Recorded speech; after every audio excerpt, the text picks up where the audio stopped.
차가운 공기가 서울의 스카이라인을 지배하는 고급 펜트하우스의 거실을 감쌌다.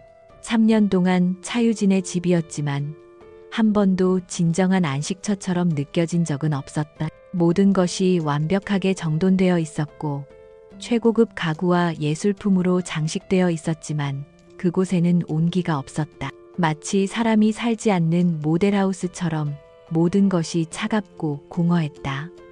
유진은 통유리창 앞에 서서 도시의 야경을 내려다보았다. 그녀의 실루엣은 화려한 불빛과 대조적으로 외로워 보였다. 그녀의 남편 JK그룹의 CEO 강태준은 아직 돌아오지 않았다. 예상된 일이었다.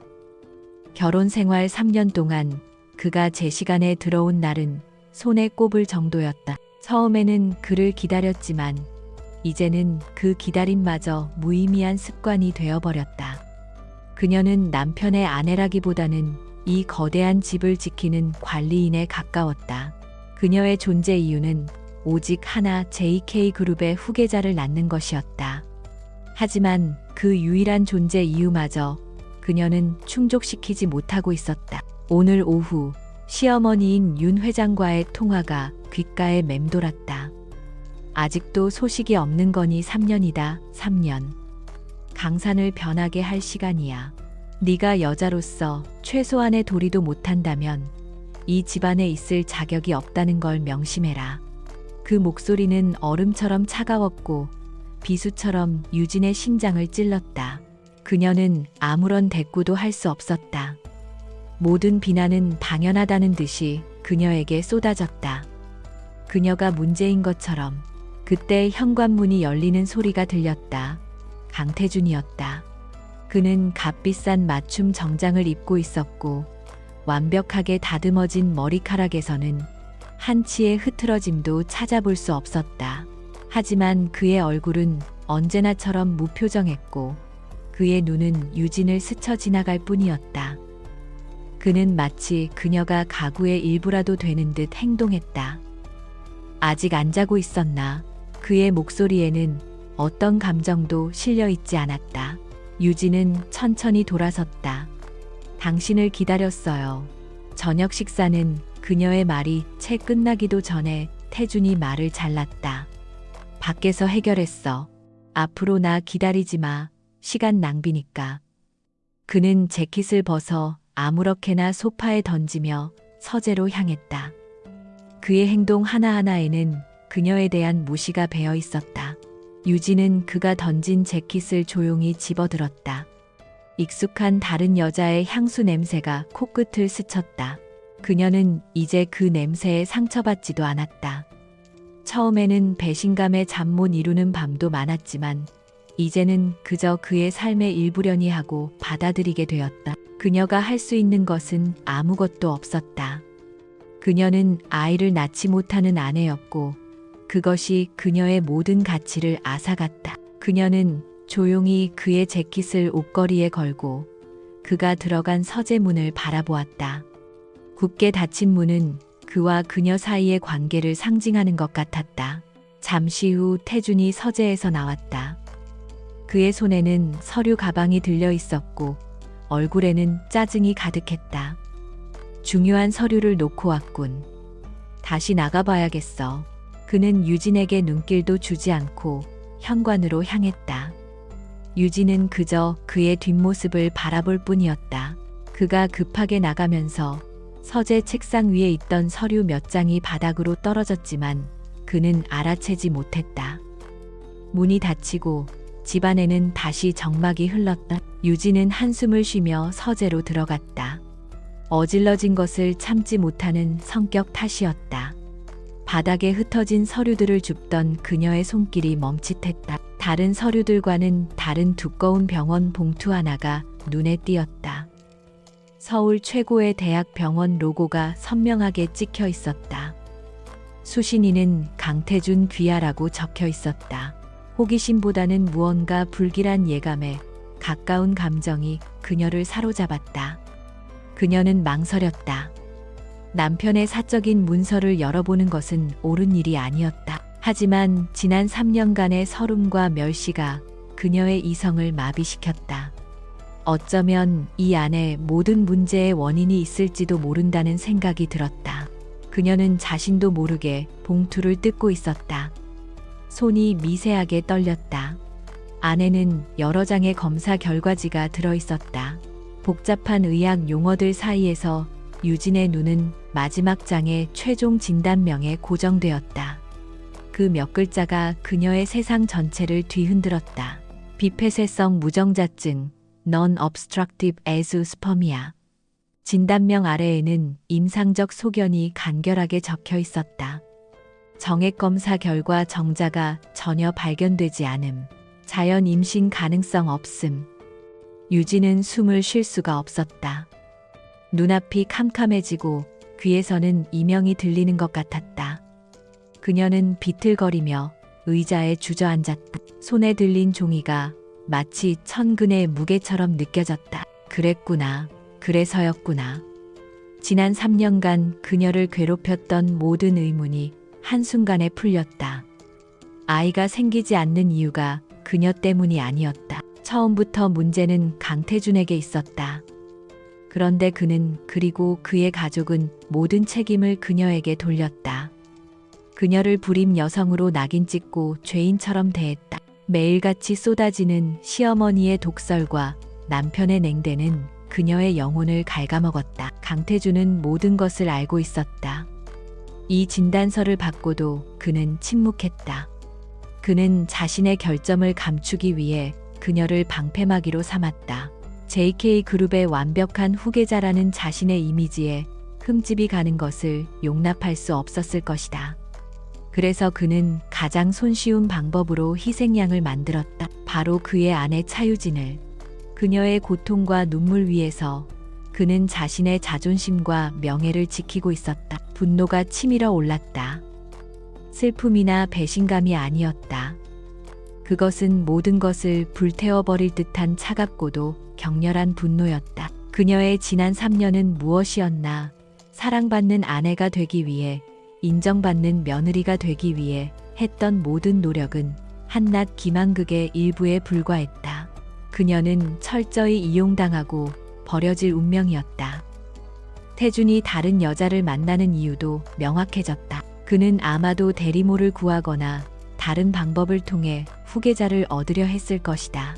유진은 검사 결과지를 다시 봉투에 넣었다. 더 이상 손이 떨리지 않았다. 대신 차가운 결의가 그녀의 온몸에 퍼져나갔다. 그녀는 더 이상 과거에 순진하고 연약한 차유진이 아니었다. 그녀는 이 지옥 같은 집에서 살아남기 위해, 그리고 자신의 존엄성을 되찾기 위해 싸워야 했던 이 종이 한 장은 단순한 진단서가 아니었다. 그것은 그녀의 무기이자 이 거짓된 전쟁을 끝낼 수 있는 유일한 열쇠였다. 그녀는 서재를 나와 거실 중앙에 섰다. 텅 빈 공간이 이전과는 다르게 느껴졌다. 이전에는 외로움과 슬픔의 공간이었다면 이제는 결전의 장소처럼 느껴졌다. 그녀는 창가로 다가가 자신의 모습을 비춰보았다. 창백한 얼굴 위로 이전에는 볼 수 없었던 강인하고 날카로운 빛이 눈동자에서 빛나고 있었다. 그녀는 자신에게 속삭였다. 이제 끝났어, 강태준. 내가 만든 지옥에서 내가 너를 심판할 거야. 그 순간 그녀는 더 이상 피해자가 아니었다. 복수의 여신이 비로소 잠에서 깨어난 것이었다. 다음 날 아침, 태양빛이 거대한 펜트하우스의 창문을 통해 스며들었지만 집안의 공기는 여전히 차가웠다. 하지만 차유진은 더 이상 그 냉기를 느끼지 못했다. 밤사이 그녀의 내면에서는 거대한 폭풍이 지나가고 모든 것이 명확해졌다. 그녀는 슬픔에 잠겨 울거나 절망에 빠져들지 않았다. 대신 차가운 분노가 그녀의 머리를 맞게 하고 심장을 강철처럼 단단하게 만들었다. 그녀는 어젯밤의 충격적인 발견을 아무도 모르게 마음속 깊이 묻었다. 유진은 평소와 다름없이 주방으로 향했다. 그녀의 움직임은 침착하고 우아했으며 조금의 동요도 보이지 않았다. 그녀는 강태준이 좋아하는 방식으로 원두를 갈아 커피를 내리고 간단하지만 영양가 있는 아침 식사를 준비했다. 지난 3년간 매일 반복해온 일상이었다. 하지만 오늘 이 모든 행위는 다른 의미를 지녔다. 그것은 더 이상 복종이나 의무가 아니었다. 그것은 철저한 계산하에 이루어지는 연기의 시작이었다. 태준이 침실에서 나왔을 때 그는 완벽하게 차려입은 모습이었다. 그는 식탁에 앉아 신문을 펼쳐들었고 유진이 내려놓는 커피잔에는 눈길조차 주지 않았다. 오늘은 윤 회장님 댁에 들러 지난번에 말했던 병원 예약건으로 다시 한번 말씀드릴 테니 너도 준비하고 있도록. 그의 목소리는 명령조였고 그녀의 감정을 고려하는 기색은 전혀 없었다. 어제까지였다면 그 말에 가슴이 철렁 내려앉았을 것이다. 하지만 오늘은 달랐다. 유진은 그의 맞은편에 조용히 앉았다. 그녀는 태준의 얼굴을 똑바로 쳐다보았다. 오만함과 자신감으로 가득 찬 그의 얼굴 뒤에 숨겨진 비겁함과 기만을 꿰뚫어 보는 듯한 시선이었다. 알겠어요. 하지만 그럴 필요 없을 것 같아요. 제 몸에는 아무런 문제가 없다는 걸 확신하니까요. 그녀의 목소리는 놀라울 정도로 차분하고 단호했다. 태준은 신문에서 눈을 떼고 처음으로 그녀를 제대로 쳐다보았다. 그의 눈에 의아함이 스쳤다. 평소에 유진이라면 순순히 따르거나 기껏해야 작은 목소리로 불안감을 표했을 뿐이다. 이렇게 단호한 태도는 처음이었다. 무슨 소리야, 의사라도 되는 것처럼 말하는군. 그는 비웃었지만 그녀의 흔들림 없는 눈빛에 순간적으로 말문이 막혔다. 그는 알 수 없는 위화감을 느꼈지만 이내 무시해버렸다. 쓸데없는 자존심은 버려. 네가 할 일은 얌전히 시키는 대로 하는 것뿐이야. 그는 그렇게 말하고는 커피를 단숨에 들이켜고 자리에서 일어났다. 그는 출근 준비를 위해 다시 방으로 들어갔고 유진은 홀로 식탁에 남았다. 그녀는 입가에 희미한 미소를 지었다. 그녀의 작은 반항이 그의 견고한 세상에 미세한 균열을 일으킨 것 같았다. 이것은 시작에 불과했다. 결혼 전 차유진은 법조계에서 가장 주목받는 신예 변호사 중 한 명이었다. 특히 기업 법무와 재무 분석 분야에서 타의 추종을 불허하는 능력을 가지고 있었다. 그녀의 날카로운 분석력과 집요함은 수많은 대기업들의 M&A와 관련된 법률 분쟁을 승리로 이끌었다. 하지만 강태준과의 결혼은 그녀의 모든 것을 앗아갔다. 그는 그녀가 일을 계속하는 것을 원치 않았고 유진은 사랑이라는 이름 아래 자신의 경력을 포기했다. 이제와 생각하니 어리석은 결정이었다. 그녀는 이제 그 어리석음을 바로잡으려 했다. 남편의 불임 진단서를 무기로 당장 이혼 소송을 제기할 수도 있었다. 위자료를 받고 이 지옥에서 벗어나는 가장 빠른 길일 것이다. 하지만 그녀는 그것만으로는 만족할 수 없었다. 그것은 정의가 아니었다. 그것은 그저 도망치는 것일 뿐이다. 그녀가 원하는 것은 단순한 복수가 아니라 강태준과 그를 둘러싼 거짓의 제국을 완전히 무너뜨리는 것이었다. 그러기 위해서는 더 많은 정보와 더 강력한 무기가 필요했다. 태준이 출근한 후 유진은 그의 서재로 들어갔다. 더 이상 그곳은 금단의 장소가 아니었다. 그녀는 컴퓨터를 켜고 먼지 쌓인 법률 서적과 재무 관련 서류들을 꺼내기 시작했다. 그녀의 뇌는 오랫동안 사용하지 않았던 근육이 깨어나는 것처럼 빠르게 회전하기 시작했다. 그녀의 첫 번째 목표는 강태준의 여자 한서연이었다. 그녀는 JK그룹의 전략기획실 실장으로 태준의 최측근으로 알려져 있었다. 유진은 인터넷을 통해 한서연에 대한 모든 정보를 수집했다. 그녀의 학력, 경력, 그리고 그녀가 주도했던 프로젝트들. 표면적으로 한서연은 뛰어난 능력을 가진 커리어 우먼이었다. 하지만 유진의 변호사적 직감은 그녀가 단순한 내연녀가 아닐 것이라고 말하고 있었다. 그녀는 강태준의 약점을 이용해 더 큰 야망을 품고 있을 가능성이 높았다.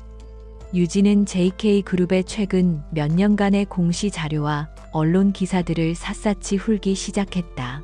그녀는 특히 한서연이 전략기획실장이 된 이후 JK그룹이 진행한 몇몇 M&A건에 주목했다. 대부분 전망이 불투명한 신생 바이오 기업이나 IT 스타트업에 대한 투자였다. 표면적으로는 신성장 동력을 찾기 위한 투자로 보였지만 투자 규모나 방식이 비정상적으로 불투명했다.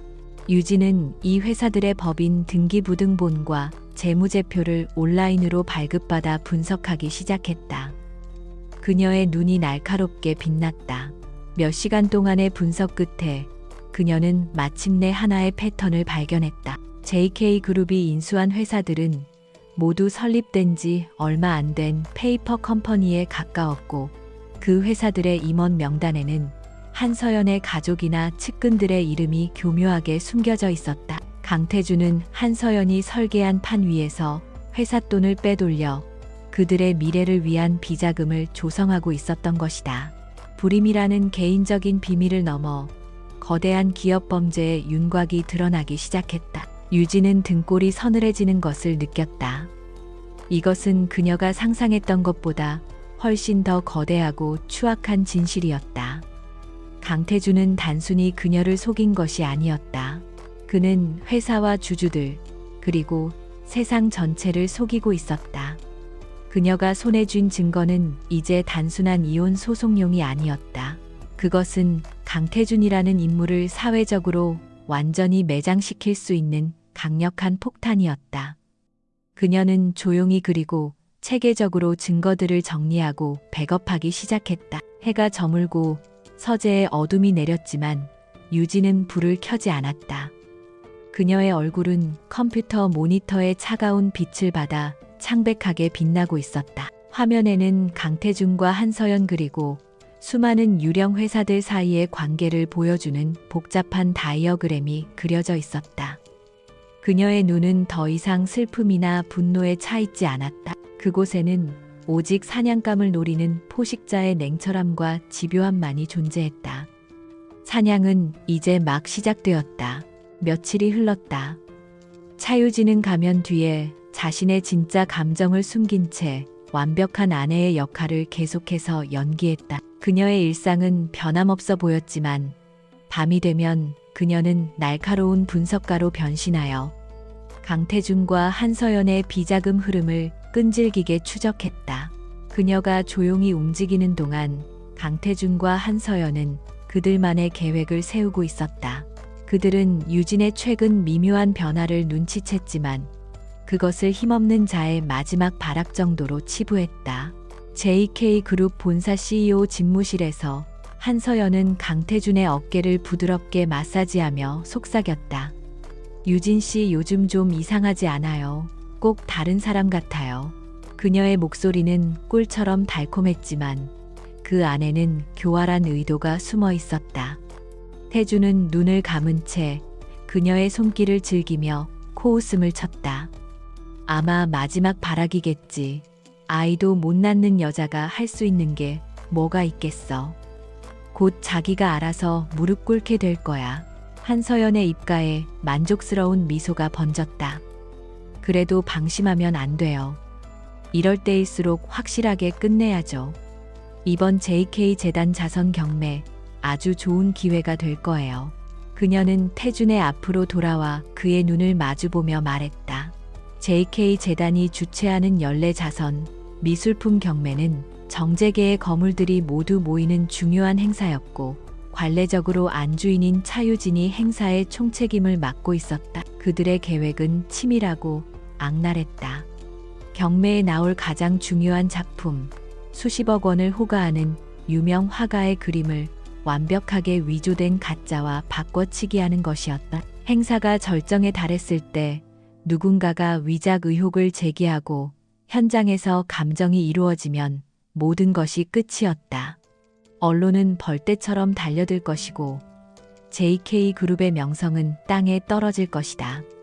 그리고 이 모든 사태의 책임은 행사를 주관한 차유진에게 돌아가게 될 터였다. 무능하고 부주의한 아내, 이혼을 요구할 완벽한 명분이 생기는 셈이었다. 태준은 한서연의 계획에 감탄했다. 역시 당신이야. 완벽해. 그렇게만 되면 어머니도 더 이상 차유진을 감싸지 못할 테지. 그는 그녀의 턱을 끌어당겨 깊게 입을 맞추었다. 그들은 자신들의 계략이 성공할 것이라고 확신했다. 차유진은 그저 우아하게 꾸미는 것밖에 모르는 세상 물정 어두운 여자에 불과하다고 생각했다. 그들의 오만함이 그들의 눈을 멀게 하고 있었다. 하지만 유진은 그들이 생각하는 것처럼 어리석지 않았다. 그녀는 태준과 한서연의 관계가 최근 들어 더욱 노골적으로 변하고 있다는 것을 느끼고 있었다. 태준이 무심코 소파에 벗어둔 재킷에서 나는 낯선 향수 냄새, 그의 통화 목록에 수상할 정도로 자주 등장하는 한서연의 이름. 결정적으로 그녀는 태준이 서재에 열어둔 태블릿에서 자선 경매 준비라는 제목의 이메일을 우연히 보게 되었다. 발신인은 한서연이었고 내용은 암호처럼 되어 있었지만 진품과 대체품이라는 단어가 그녀의 눈을 사로잡았다. 그 순간 유진은 그들의 계획을 직감했다. 그들은 그녀를 사회적으로 매장시키려 하고 있었다. 분노가 치밀었지만 그녀는 침착함을 잃지 않았다. 오히려 이것이 기회라고 생각했다. 그들의 함정을 역이용하여 그들의 발등을 찍을 수 있는 절호의 기회. 그녀는 즉시 행동에 나섰다. 그녀는 변호사 시절 알고 지내던 국내 최고의 미술품 감정 전문가에게 비밀리에 연락을 취했다.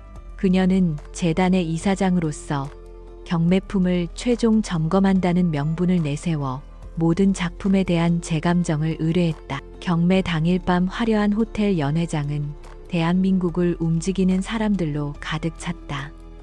유진은 눈부신 드레스를 입고 우아한 미소로 손님들을 맞았다. 그녀의 모습은 한 점의 흐트러짐도 없이 완벽했다. 멀리서 그 모습을 지켜보던 태준과 한서연은 서로 눈빛을 교환하며 비웃었다. 곧 닥쳐올 파멸도 모른 채 웃고 있는 그녀가 가엽게 느껴질 정도였다. 그들은 자신들이 파놓은 함정으로 유진이 걸어 들어오기만을 기다리고 있었다. 드디어 문제의 그림이 경매에 오를 차례가 되었다. 사회자가 작품을 소개하기 시작하자 연회장의 모든 시선이 무대 위로 쏠렸다. 태준과 한서연의 눈빛이 기대감으로 번들거렸다. 바로 그 순간 유진이 조용히 무대 위로 올라갔다. 예상치 못한 그녀의 등장에 사회자와 청중들 모두 의아한 표정을 지었다. 유진은 마이크를 잡고 부드럽지만 단호한 목소리로 말했다. 잠시 양해 말씀드립니다. 지금 소개된 이 작품은 사실 제가 개인적으로 오랫동안 소장하고 싶었던 그림입니다. 장내가 술렁이기 시작했다. 유진은 미소를 잃지 않고 말을 이었다. 그래서 오늘 이 경매가 시작되기 전 제가 먼저 이 작품을 구매하기로 결정했습니다. 물론 작품의 추정과 전액은 JK 재단에 기부할 것입니다. 좋은 일에 동참하는 또 다른 방법이라고 생각해 주시면 감사하겠습니다. 그녀의 폭탄 선언에 장내는 순간 정적에 휩싸였다가 이내 우레와 같은 박수갈채가 터져 나왔다. 언론사 기자들은 이 극적인 순간을 담기 위해 쉴 새 없이 플래시를 터뜨렸다. 유진의 행동은 통 큰 자선 행위로 비춰졌고 그녀의 이미지는 한순간에 더욱 격상되었다. 그녀는 위작이 세상에 공개될 기회 자체를 원천 봉쇄해버린 것이다. 그리고는 아무 일도 없었다는 듯 다음 작품 경매를 매끄럽게 진행시켰다. 태준과 한서연은 얼어붙은 듯 자리에 서 있었다. 그들은 자신들의 눈앞에서 벌어진 일을 믿을 수가 없었다. 계획은 처참하게 실패했다. 아니, 실패를 넘어 유진에게 멋진 날개를 달아준 셈이 되었다. 이제 와서 저 그림이 가짜라고 주장할 수도 없었다. 그랬다간 위작을 경매에 내놓으려 한 자신들의 범죄를 자백하는 꼴이 될 터였다. 그들은 스스로 만든 덫에 완벽하게 갇혀버렸다. 그날 밤 펜트하우스로 돌아온 태준은 분노를 참지 못하고 유진에게 소리쳤다. 오늘 대체 무슨 짓을 한 거야?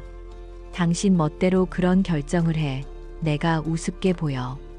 그의 얼굴은 분노로 일그러져 있었다. 하지만 유진은 더 이상 그의 분노에 움츠러들지 않았다.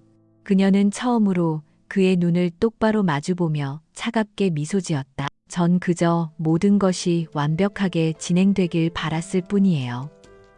혹시라도 가짜 같은 것들이 JK그룹의 이름에 흠집을 내는 일은 없어야 하잖아요. 안 그런가요? 여보, 그녀가 가짜라는 단어에 힘을 주어 말하는 순간 태준의 얼굴이 하얗게 질렸다.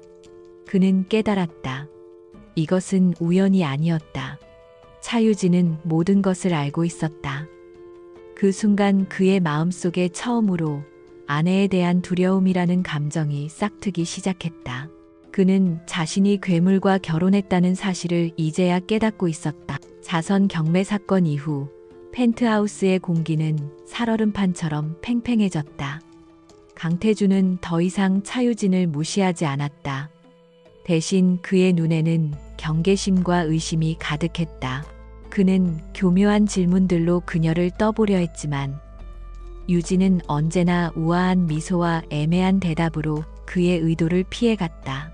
그들의 식탁은 더 이상 차가운 침묵이 아니라 보이지 않는 칼날이 오가는 심리전의 장이 되었다. 유진은 이 긴장감을 즐기고 있었다. 두려움에 떠는 것은 이제 그녀가 아닌 강태준이었기 때문이다. 유진은 자신의 조사가 올바른 방향으로 가고 있음을 확신했다. 미술품 위작 사건은 강태준과 한서연이 얼마나 무모하고 부도덕한지를 증명했다. 하지만 그들을 법의 심판대에 세우기 위해서는 더 확실하고 구체적인 증거가 필요했다. 그녀가 지금까지 모은 자료는 대부분 외부에서 접근 가능한 것들이었다. 거대한 비자금의 실체에 접근하기 위해서는 회사 내부에 그들의 눈과 귀가 되어줄 조력자가 절실했다. 그녀는 JK그룹의 재무팀과 감사팀의 인물들을 꼼꼼히 살피기 시작했다. 변호사 시절의 경험을 살려 그녀는 내부 고발자가 될 가능성이 있는 인물을 물색했다. 수많은 서류와 보고서 속에서 그녀는 하나의 이름을 발견했다. 재무팀의 김민준 대리. 그는 몇몇 비정상적인 자금 집행건에 대해 지속적으로 문제를 제기했지만 번번이 상부의 압력에 의해 묵살당한 흔적이 있었다. 그의 보고서에는 원칙과 양심 사이에서 고뇌하는 젊은 직원의 모습이 고스란히 담겨 있었다. 유진은 김민준에게 접근할 방법을 신중하게 모색했다. 회사 내부에서의 접촉은 위험했다. 그녀는 김민준의 퇴근길 동선을 파악하고 그가 자주 가는 서점 앞에서 우연을 가장한 만남을 계획했다. 며칠간의 기다림 끝에 그녀는 마침내 서점에서 책을 고르고 있는 김민준을 발견했다. 유진은 그의 옆으로 다가가 아무렇지 않게 말을 걸었다. 혹시 재무 분석 관련 서적을 찾으시나요? 이 책이 괜찮더라고요. 김민준은 갑작스러운 등장에 놀라 고개를 들었다. 눈앞에 서 있는 사람은 회사의 총수인 CEO의 부인 차유진이었다. 그는 당황하여 말을 더듬었다. 아, 네. 안녕하십니까, 사모님. 유진은 부드럽게 미소 지으며 그의 경계심을 풀었다. 밖에서 보니 반갑네요. 혹시 시간 괜찮으시면 근처에서 차 한잔 할 수 있을까요? 제가 요즘 재테크에 관심이 생겨서 전문가에게 조언을 좀 구하고 싶어서요. 그녀의 제안은 거절하기 힘든 것이었다. 조용한 카페에 마주 앉은 두 사람 사이에는 어색한 침묵이 흘렀다. 김민주는 안절부절 못했다. 유진은 그런 그를 잠시 바라보다가 본론으로 들어갔다. 그녀는 자신이 조사한 페이퍼 컴퍼니 중 하나의 이름을 언급하며 그 회사로 흘러 들어간 특정 자금에 대해 아는지 물었다. 김민준의 얼굴이 새하얗게 질렸다. 그것은 바로 그가 가장 문제라고 생각했던, 그러나 한서연 실장의 지시로 어쩔 수 없이 처리해야만 했던 거래였다. 어떻게 그것을 알고 계십니까? 그의 목소리가 떨렸다. 유진은 위협하는 대신 그의 편이라는 것을 보여주기로 했다. 김민준 씨가 어떤 사람인지 압니다. 불의를 보고도 양심 때문에 괴로워하는 사람이라는 걸요. 저는 지금 JK 그룹을 무너뜨리려는 게 아니에요. 오히려 그 반대입니다. 회사를 좀먹는 암적인 존재들을 도려내서 회사를 구하려고 하는 겁니다. 그녀의 눈빛은 진실했고 목소리에는 힘이 실려 있었다. 유진은 김민준을 설득하기 위해 자신이 가진 정보의 일부를 공개했다. 강태준과 한서연이 어떻게 회사 돈을 빼돌리고 있는지, 그리고 그 자금이 어디로 흘러 들어가는지에 대한 분석 자료였다. 김민준은 충격에 휩싸였다. 막연히 의심만 하던 것들이 구체적인 증거로 눈앞에 펼쳐지자 그는 더 이상 침묵할 수 없었다. 정의감이 그의 두려움을 압도했다. 그는 마침내 결심을 굳히고 유진에게 협력하기로 약속했다. 그날 이후 김민준은 유진의 충실한 정보원이 되었다. 그는 재무팀의 보안 시스템을 피해 비자금과 관련된 내부 자료들을 몰래 복사했다. 자금 이체, 기록 허위 계약서, 그리고 강태준과 한서연이 주고받은 내부 메일까지 증거는 하나둘씩 유진의 손에 쌓여갔다. 그들이 빼돌린 금액은 유진의 예상을 훨씬 뛰어넘는 천문학적인 액수였다. 그것은 단순히 이혼 후의 새 삶을 위한 자금이 아니었다.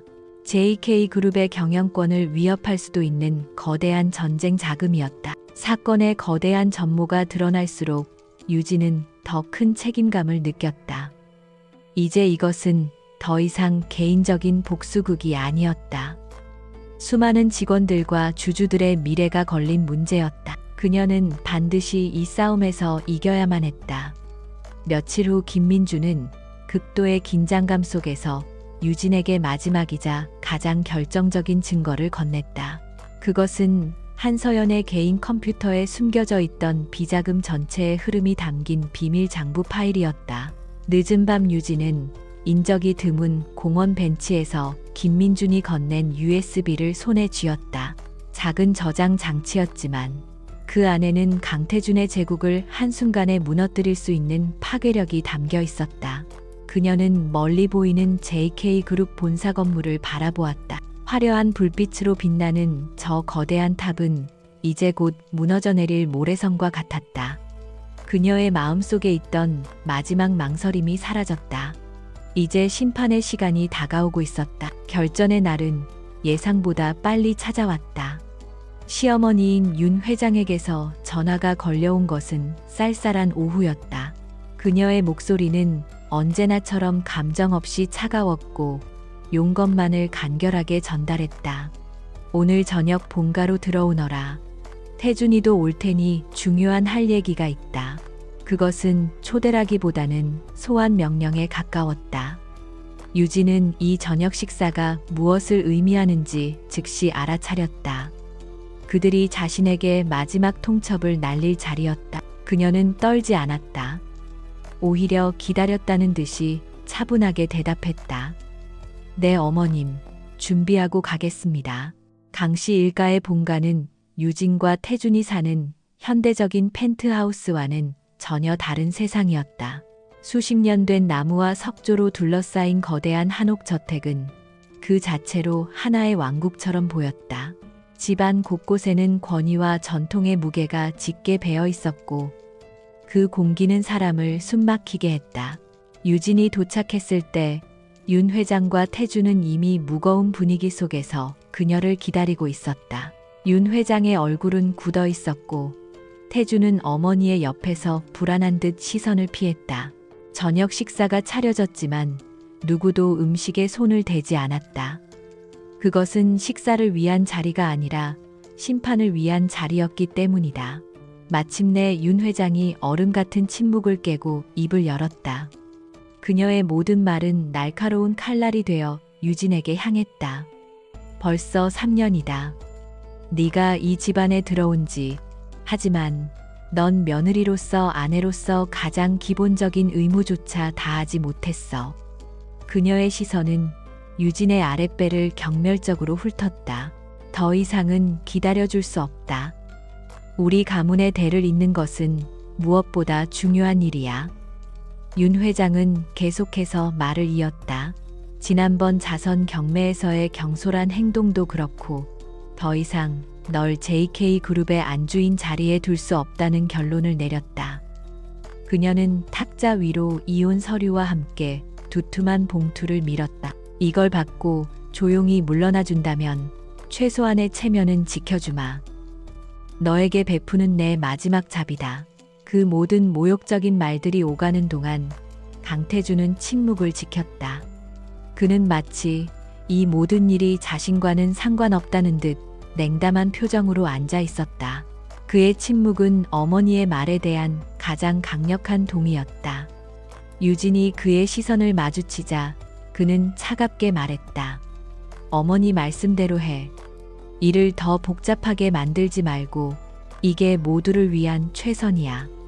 그 마지막 배신이 유진의 마음속에 남아있던 작은 미련마저 완전히 끊어냈다. 관계 모두를 위한 최선이 끊어냈. 유진은 천천히 고개를 들었다. 그녀의 얼굴에는 눈물이나 원망 대신 모든 것을 초월한 듯한 차가운 평온함이 서려 있었다. 그녀는 윤 회장과 태준을 번갈아 보며 나지막이 말했다. 이혼하겠습니다. 하지만 그 전에 두 분께서 먼저 확인하셔야 할 서류가 있습니다. 그녀는 자신의 가방에서 또 다른 서류 봉투를 꺼내 조금 전 윤 회장이 그랬던 것처럼 탁자 위로 조용히 밀었다. 윤 회장은 어이없다는 듯 헛웃음을 쳤다. 그녀는 유진이 위자료를 더 요구하기 위해 준비한 자료라고 생각했다. 이제 와서 뭘 더 바라겠다는 거냐? 내 주제를 알아야지. 그녀는 경멸적인 태도로 봉투를 열어젖혔다. 하지만 서류의 첫 줄을 읽는 순간 그녀의 얼굴에서 오만함이 사라지고 당혹감과 혼란이 그 자리를 채웠다. 그녀의 눈동자가 믿을 수 없다는 듯 격렬하게 흔들렸다. 비폐쇄성 무정자증. 태준아, 이게 무슨 말이냐? 윤 회장의 목소리가 염소처럼 떨려 나왔다. 그녀는 아들을 향해 서류를 내밀었다. 태준의 얼굴은 이미 종이장처럼 하얗게 질려 있었다. 그는 서류를 낚아채려 했지만 이미 때는 늦었다. 그의 완벽한 아들 JK그룹의 유일한 후계자가 후사를 이을 수 없다는 잔인한 진실이 어머니의 눈앞에 드러난 순간이었다. 그의 세상이 무너져 내리는 소리가 들리는 듯했다. 아닙니다. 어머니, 저건 거짓말이에요. 저 여자가 날 음해하려고 조작한 겁니다. 태준은 필사적으로 소리쳤지만 그의 목소리에는 자신감이 없었다.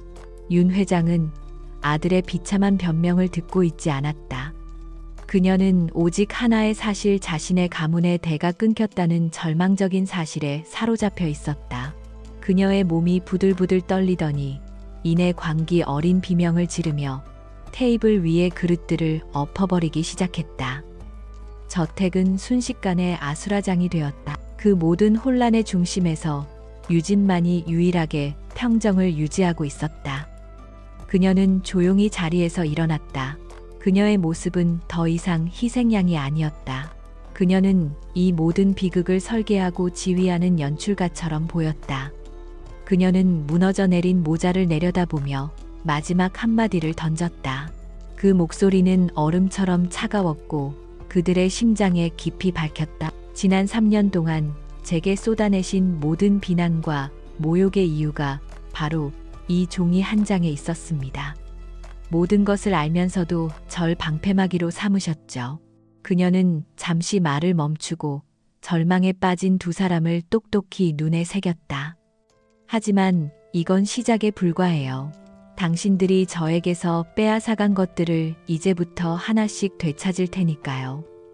그 말을 끝으로 유진은 미련 없이 돌아섰다. 그녀는 지옥 같은 저택을 걸어 나오며 새로운 세상으로 향하는 첫걸음을 내디뎠다. 1차전은 그녀의 완벽한 승리로 끝났다. 차유진이 강씨 본가를 떠난 후 그곳에는 지진이라도 휩쓸고 간 듯한 파괴의 흔적만이 남았다. 윤 회장은 충격으로 실신했고 강태준은 혼란과 공포 속에서 어찌할 바를 몰랐다. 이건 시작에 불과해요. 유진의 마지막 말은 저주처럼 그의 귓가에 맴돌며 그를 옥죄었다. 그녀가 가진 다음 카드는 무엇일까? 불임 사실보다 더 끔찍한 것이 남아있다는 말인가. 그는 생전 처음으로 느껴보는 순수한 공포에 몸을 떨었다. 태주는 비틀거리는 걸음으로 서재에 들어가 한서연에게 전화를 걸었다. 그의 목소리는 다급하고 불안했다. 모든 게 끝났어, 차유진이. 그 여자가 모든 걸 알고 있었어. 그는 횡설수설하며 저녁에 있었던 일을 설명했다. 수화기 너머의 한서연 역시 경악을 금치 못했다.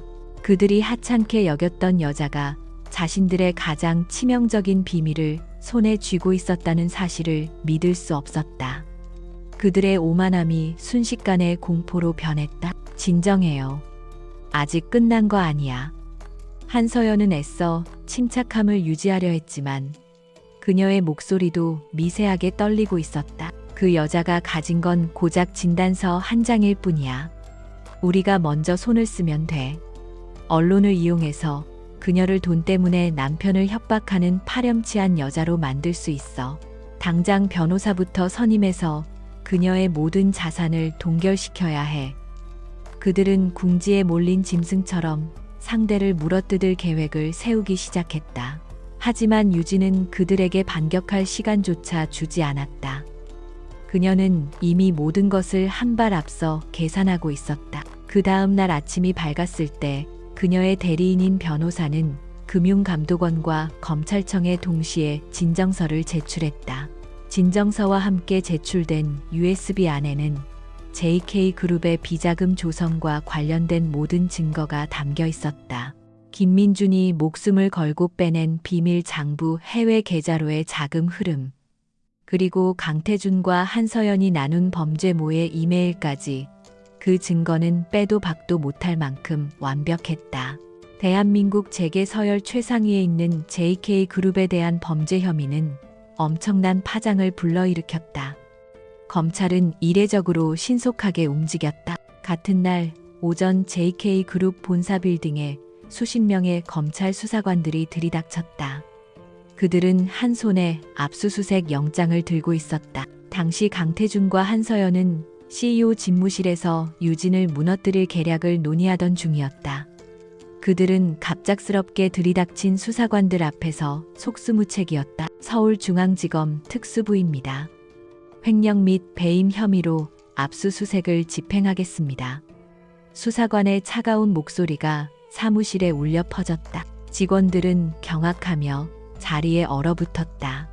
수사관들은 강태준의 사무실과 한서연이 있는 전략기획실, 그리고 재무팀을 중심으로 일사불란하게 움직였다. 컴퓨터 하드디스크와 각종 서류들이 박스에 담겨 나왔고, 로비에는 이미 냄새를 맡고 달려온 기자들이 장사진을 치고 있었다.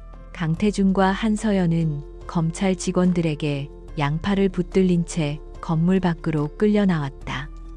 얼마 전까지만 해도 세상을 다 가진 듯 오만했던 그들의 얼굴은 이제 잿빛이 되어 있었다. 수많은 카메라 플래시가 그들의 굴욕적인 모습을 담기 위해 무자비하게 터져나갔다. 대한민국 경제를 이끄는 총수와 그의 총에 받는 실장이 한순간에 파렴치한 범죄자로 전락하는 순간이었다. 그날 오후 모든 뉴스 채널은 JK그룹의 비리 사건을 속보로 다루기 시작했다. 수천억 원에 달하는 횡령액이 공개되자 세상은 발칵 뒤집혔다. JK그룹의 주가는 폭락했고 수십 년간 쌓아온 신뢰의 탑은 하루아침에 무너져 내렸다. 강태준과 한서연이 자신들의 미래를 위해 쌓아 올렸던 거짓의 제국은 그렇게 허무하게 붕괴했다. 같은 시각 유진은 자신의 변호사 사무실에서 창밖을 보며 이 모든 상황을 지켜보고 있었다. 텔레비전 화면 속에서 무너져 내리는 남편의 모습을 보았지만 그녀의 얼굴에는 어떤 표정도 떠오르지 않았다. 기쁨도 슬픔도 통쾌함도 아니었다. 그저 모든 것이 제자리로 돌아갔다는 서늘한 안도감만이 그녀의 마음을 채웠다.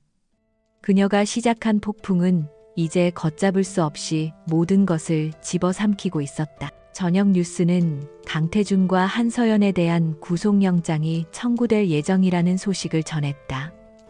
또한 윤 회장이 충격으로 쓰러져 병원에 입원했다는 소식도 덧붙였다. JK그룹은 창사 이래 최대의 위기를 맞고 있었다. 유진은 조용히 텔레비전을 껐다. 시끄러운 소음이 사라진 사무실에 정적이 흘렀다. 길고 길었던 전쟁이 끝났다. 이제 그녀는 잿더미 위에서 자신의 새로운 삶을 시작해야 했다. 몇 달의 시간이 흘렀다. 대한민국을 떠들썩하게 했던 JK그룹 게이트는 법원의 최종 판결만을 남겨두고 있었다. 그동안 세상은 많이 변했다. 강태준과 한서연의 이름은 오만과 부패의 상징이 되었고 JK그룹은 전문 경영인 체제로 전환되어 대대적인 개혁의 칼바람을 맞고 있었다. 차유진은 이 모든 과정을 조용히 지켜보았다. 그녀는 더 이상 복수를 꿈꾸지 않았다. 그녀가 원했던 것은 오직 모든 것이 제자리로 돌아가는 정의의 실현이었다. 선고 공판이 열리는 날, 법정은 수많은 기자들과 사람들의 관심으로 가득 찼다. 피고인석에 선 강태준은 예전에 자신감 넘치던 재벌 총수의 모습이 아니었다. 그는 모든 것을 잃고 초라해진 한 명의 죄수일 뿐이었다. 한서연 역시 화려했던 가면을 벗고 짙은 절망이 어린 얼굴로 고개를 숙이고 있었다. 유진은 방청석 한쪽에서 담담한 표정으로 그들을 바라보았다. 그녀의 마음은 놀라울 정도로 평온했다. 재판장의 엄숙한 목소리가 법정에 울려 퍼졌다. 피고인 강태준 특정경제범죄 가중처벌법상 횡령 및 배임 혐의로 징역 12년, 피고인 한서연 동범으로 징역 7년을 선고한다. 판결이 내려지는 순간 법정은 술렁였다. 재벌 총수에 대한 이례적인 중형이었다. 강태준은 망연자실한 표정으로 그 자리에 주저앉았다. 그의 제국은 그렇게 법의 이름 아래 공식적으로 종말을 고했다. 유진은 조용히 법정을 빠져나왔다. 그녀의 이혼 소송 역시 모든 절차가 마무리되었다. 그녀는 위자료 대신 강태준의 불법 행위로 인해 자신이 입은 정신적 물질적 피해에 대한 손해배상으로 그의 개인 자산 상당 부분을 넘겨받았다. 하지만 그 돈은 그녀에게 큰 의미가 없었다. 그녀에게 가장 중요한 것은 강씨 가문과 JK그룹이라는 족쇄에서 벗어나 차유진이라는 자신의 이름과 자유를 되찾았다는 사실이었다. 그녀는 자신에게 주어진 부를 개인적인 사치를 위해 사용하지 않았다. 그녀는 재산의 상당 부분을 출연하여 공익재단을 설립했다. 재단의 이름은 진실의 빛이었다. 김민준처럼 조직 내부의 불의에 맞서 싸우는 양심적인 내부 고발자들을 보호하고 지원하며 가부장적인 사회 구조 속에서 부당하게 고통받는 여성들의 법률 지원을 돕는 것이 재단의 설립 목적이었다. 그녀는 자신의 고통을 더 나은 세상을 만드는 밑거름으로 사용하기로 결심했다. JK그룹 역시 큰 변화를 겪었다. 주주들의 강력한 요구로 윤 회장을 비롯한 기존의 오너 일가는 경영에서 완전히 손을 뗐다. 새로 선임된 전문 경영진은 투명성과 윤리 경영을 최우선 과제로 삼고 회사의 체질을 개선하기 시작했다. 이 과정에서 김민준의 용기 있는 행동은 재평가받았다. 그는 비윤리적인 상사의 지시를 거부하고 정의를 택한 인물로 인정받아 새로운 감사팀의 핵심 인력으로 발탁되었다. 그는 JK그룹의 건강한 미래를 상징하는 인물이 되었다. 그로부터 1년 후 서울의 중심가가 내려다 보이는 한 오피스 빌딩에 유진의 새로운 보금자리가 있었다. 그곳은 JK그룹의 펜트하우스처럼 거대하거나 화려하지 않았지만 따뜻한 햇살과 희망으로 가득 차 있었다. 그녀는 진실의 빛, 재단의 이사장으로서 그리고 사회적 약자를 위한 변호사로서 바쁜 나날을 보내고 있었다. 과거의 상처는 희미해졌고 그녀의 얼굴에는 온화하지만 강인한 자신감이 넘쳤다. 어느 날 오후 한 젊은 여성이 그녀의 사무실을 찾아왔다. 그녀는 직장 내 부당한 처우에 대해 어렵게 입을 열었다. 유진은 과거의 자신을 보는 듯한 그녀의 이야기를 조용히 들어주었다. 그리고 그녀의 손을 따뜻하게 잡아주며 말했다. 괜찮아요. 혼자가 아니에요. 당신이 옳다는 것을 세상에 증명할 수 있도록 제가 끝까지 함께 할게요. 그녀의 목소리에는 깊은 공감과 흔들림 없는 신뢰가 담겨 있었다. 유진은 창밖으로 눈을 돌렸다. 도시의 풍경이 한눈에 들어왔다. 3년간 그녀를 가두었던 감옥 같던 풍경이 이제는 그녀가 지켜나가야 할 세상처럼 보였다. 그녀는 단순히 남편의 인생을 파괴한 것이 아니었다. 그녀는 부패한 시스템을 무너뜨렸고 그 과정에서 진정한 자기 자신을 되찾았다. 그녀는 자신의 고통을 세상을 위한 정의의 힘으로 승화시켰다. 차가운 겨울을 이겨내고 마침내 찾아온 그녀의 인생에 새로운 정의의 새벽이 밝아오고 있었다.